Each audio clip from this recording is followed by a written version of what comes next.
Hello everyone, we welcome you to this Bible study which we are having the book of Acts of the Apostles as our study. This book is an important book that the churches around the world has to meditate and ponder over it. What is the message of this book? What every Christian's responsibility is in the world?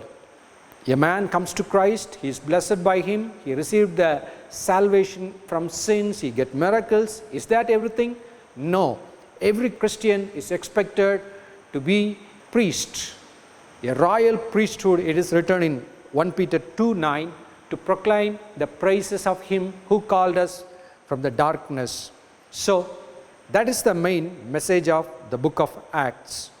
We are going through the first few verses. I will read you from the first 3 verses again. Acts of Apostles, first chapter, first 3 verses. The former account I made, O Theophilus, of all that Jesus began both to do and teach until the day in which he was taken up, after he through the Holy Spirit had given commandments to the apostles whom he had chosen, to whom he also presented himself alive after his suffering by many infallible proofs, being seen by them during 40 days, and speaking of the things pertaining to the kingdom of God. Okay, something in the Bible are obvious. When we read the Bible, something strikes us immediately. We could easily get some points from reading the Bible in a superficial way. But something in the Bible needs deeper, a concentrated study, a memory that should keep in pace with as we study the Bible. A repetitive reading of the Bible will bring something to our mind. If you are one of the person who had read Bible regularly, you may be struck with certain words. For example, in verse 3 it is written, being seen by them during 40 days. Here it is written, Jesus, after he rose from the dead, before he ascended to Father, while the apostles were seeing, in between there are 40 days. For 40 days, Jesus was with his disciples, in many ways showing him alive with infallible proofs. That is the point it is written. Okay, as I told you, if you are a regular reading the Bible, you will be stuck with the word, the 40 days. Immediately you may be wondering, oh, somewhere in the Bible I have read this. Maybe you get a reminder of Moses in the Mount of God for 40 days, or some other incidents in the Bible like that. Yes, that is the point I want to emphasize today. Reading the Bible as a holy, repetitive manner is an important part in understanding the deep truths of the Bible. Every Christian should have at least a few chapters every day he should read. At least within a year he should try to finish the whole Bible. No pages should be left out. Only in this repetitive reading, the memory in us will be enhanced by the Holy Spirit to comprehend the Bible in a fuller sense. Okay, what we are going to see today, there are some numbers in the Bible that has some special significance. For example, the number 7, if you see the Bible in a casual way, you could see it's the perfect working of God. In 7 days, God created the heaven and earth. He finished the whole work. It's a 7 days process. The number 3, it comes in the similar fashion, showing the perfection of God. The one God who is triune as a Father, Son, and the Holy Spirit. Jesus rose on the 3rd day. So, in similar fashion, some numbers in the Bible had its significance, and it keeps on repeating in the Bible. There is a man of God once lived called Ivan Panin. He wrote a book about the biblical numerics, the numerics in Bible. What he found as he went through the Bible and researched in many levels, he saw many features in the numeric pattern that are amazing in the Bible. He concludes, natural human with his intellect could not achieve such a thing in a single book.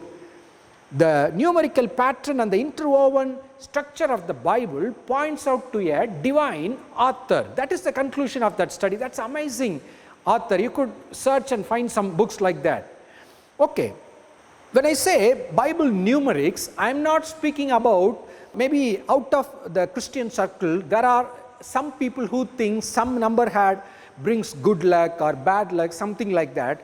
We are not talking in that sense. Bible never allows such things to come into our life. The numbers have no rule over our life. Jesus rules over our life. Number has no power over us. Sometimes I see believers are afraid of some numbers. For example, in the book of Revelation, there is a number that is closely associated with the Antichrist of the last days. You could have immediately recognized that it is the number 666. It is in the book of Revelation.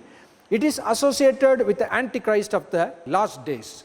Okay, we are not going to delve into that subject, but I see some Christians who feel very uncomfortable with the number 666. I think it's not a problem. It's just a number. It comes next to 665. It's followed by 667. That's all.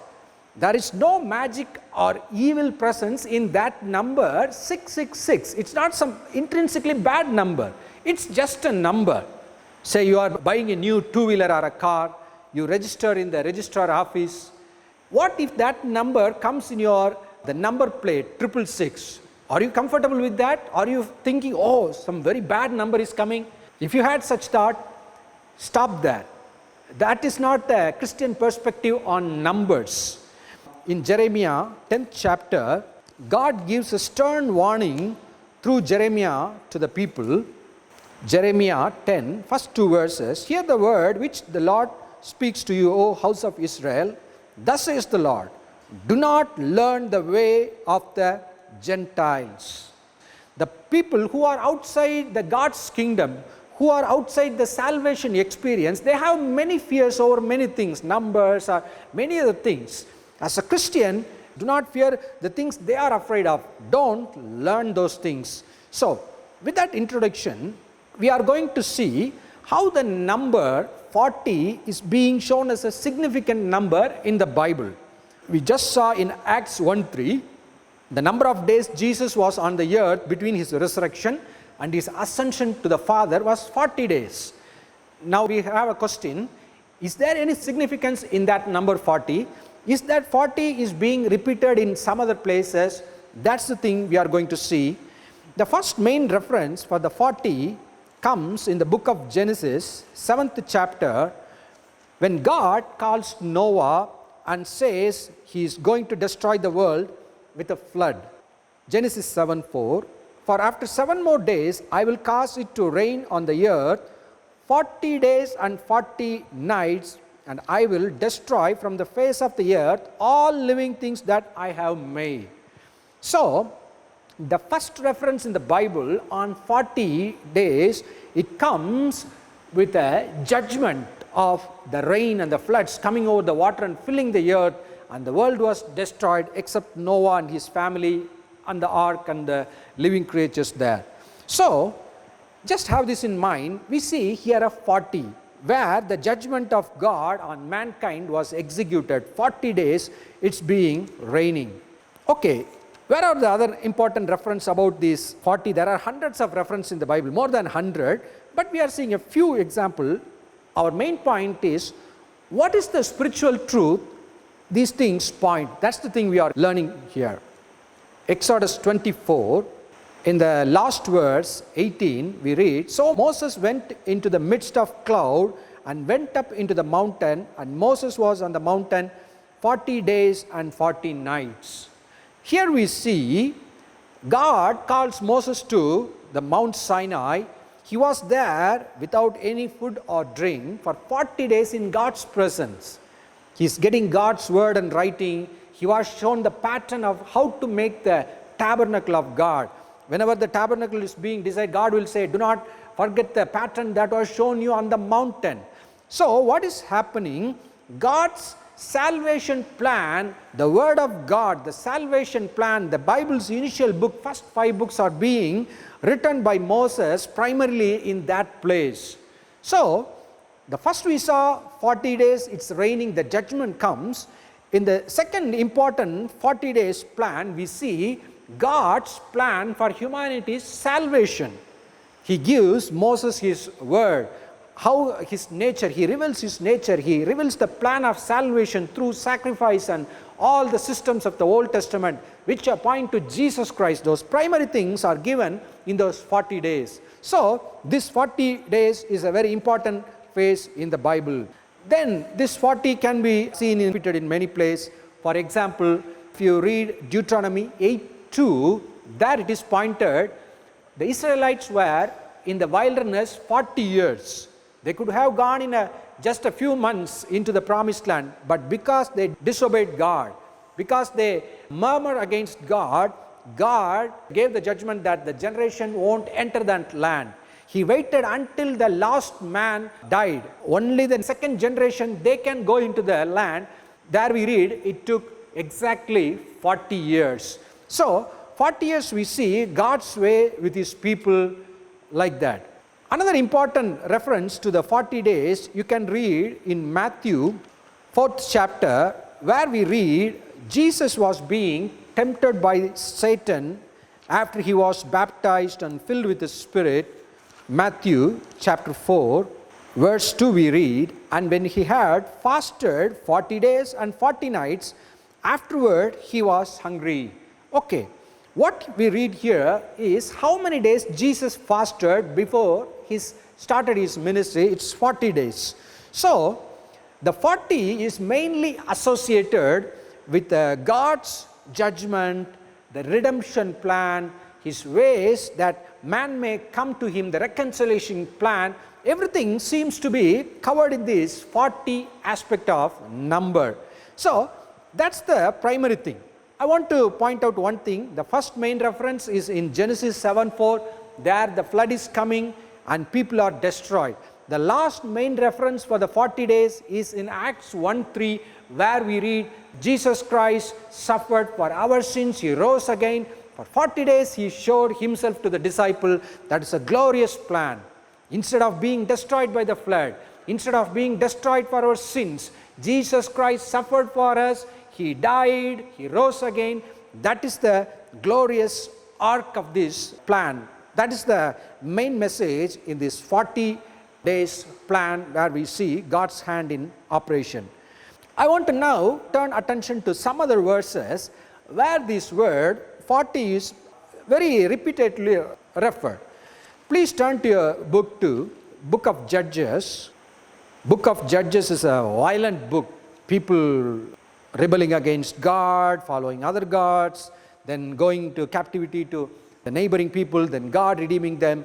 These things keep on being repeated. We could read that. I want to show a few verses. Judges 3. One of the judge comes and delivers the people. Chapter 3 in verse 11 we read, so the land had rest for 40 years. Please remember these words. We will learn why these things are written. So the land had rest for 40 years. Okay. Turn to Judges chapter 5, verse 31, the last verse, the last part it reads, so the land had rest for 40 years. The same thing is being repeated here in the days of Deborah. Okay. Again in 8, verse 28 we can read, thus Midian was subdued before the children of Israel, so that they lifted their head no more, and the country was quiet for 40 years in the days of Gideon. Okay. 3 references we have seen in which in the book of Judges it is written, the land had rest for 40 years. Okay. Why it is not 41? Why it is not 39?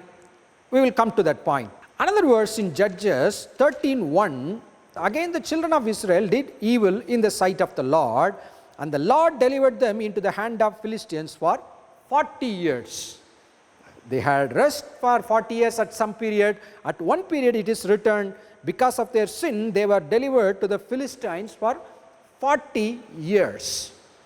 Here comes the question, why God is dealing at a certain point of God's people history in such manner? Why this number 40 should be repeated? Is it some just coincidence or by chance, or is God speaking something or showing some significance in these words? That is the thing we are trying to focus here. To understand these things, I want to show one thing. If you see a currency, I am having a 100 rupees currency, the Indian currency in my hand. If you see it, something that are obvious, the number 100 is there, figure of Mahatma Gandhi is there, Reserve Bank of India, I could just see with a glance of eye. But if I lift this to the light, I can see some extra things coming under the blank white space of that currency. I could see numerals, I could see another Mahatma Gandhi's image coming there. It's called watermark. Why the watermarks are placed in a currency? It is the effort from the government side to curtail fake currencies. As much as possible they put security things into the currency, especially these watermarks, which is hard to counterfeit. It is meant to show the genuinity of the currency. What I want to point out is that in Bible, many things are obvious. You can just read it and get the message. Something are like watermarks in the Bible, which you have to take some prayerful efforts to find those things. What I am showing now, that 40, the number is being repeated, especially in the Judges, 40 years rest, 3 times we read. One time they are under Philistines for 40 years, that is written here. I want to show that they are watermarks that show God's hand. To explain this, I want you to turn your Bible to 1 Samuel, 5th chapter. If you are familiar with the Bible, there you can see in the 4th chapter, the Israelites were defeated by the Philistines. The Ark of God was captured by the Philistines. So it was a very sad period of the people of God at that time. Because of their sinfulness, God gave them to the enemy's hand. In 1 Samuel 5 we read in first verse, then the Philistine took the Ark of God and brought it from Ebenezer to Ashdod. If you read the next few verses, you can see the things that have been happening. They placed the Ark of God in God's temple. There they call the Dagon. It falls before the Ark and it was broken. Those things are written. In verse 6 we read, but the hand of the Lord was heavy on the people of Ashdod, and he ravaged them and struck them with tumors, both Ashdod and its territory. Here we see when the Philistines played with the Ark of God, when they made light of it, when they despised it, God sent his judging hand among them. In verse 6 we read, he ravaged them and struck them with tumors. Some terrible disease and boils. Actually, in some translation it could see as it's a piles, the painful piles coming under them. So, that is the thing we are reading here. The hand of God did this. If you read the continuing verses, there you can see the same thing happening. They are moving the ark to some other place. In verse 9 we read, so it was after they had carried it away that the hand of Lord was against their city with a very great destruction, and he struck the men of the city, both small and great, and tumors broke out to them. It's the next city. They moved the ark. Wherever the ark went, the people were suffered by the same disease because the hand of the Lord struck them. In verse 10 we see they move it to Ekron, a place called Ekron. Therefore they sent the ark of God to Ekron. So it was as the ark of God came to Ekron that the Ekronites cried out, saying, they have brought the ark of God of Israel to us to kill us and our people. So we are seeing God's judgment being executed on the Philistines who made light of his ark and his name. Okay, the judgment is there. As we read the Bible, we read the hand of God is doing those things. Okay, just imagine you or myself are living at that time of history. What are the opinions we will hear around us? Some people will say, yes, it is the God of Israel judging us in this manner. Some people may say. Some people, for example, if they are atheist, they say there is no God. Will they accept that the hand of God is doing that? They will say, no, it's just some type of disease is spreading. Why do you say it's from God? It's something happening. Away with these God things, they may have said. Some people may have some other scientific explanation or something like that. Okay, please follow me as I expose these verses. In chapter 6, the elders of the Philistines, they gathered themselves and they say, oh, we cannot bear this thing anymore. What shall we do to the ark? So some of the Philistine priests, they say, give an idea, do such things, gold, make some golden images of this sort and put it in a box and send to Israel, they say. At that time, please follow the verse very accurately. That is the main verse we are going to read. 1 Samuel 6:8, then take the ark of the Lord and set it on the cart and put the articles of gold which you are returning to him as a trespass offering in a chest by its side. Then send it away and let it go. Verse 9, and watch. They had a test for the happening. And watch, if it goes up the road to its own territory, to Beth Shemesh, then he has done us this great evil. But if not, then we shall know that it is not his hand that struck us, it happened to us by chance. So here you see the Philistines they are making a small test with that, experiment with that, returning God's ark. They prepare an ark to send it on a cart. They make some golden images as a trespass offering according to their knowledge.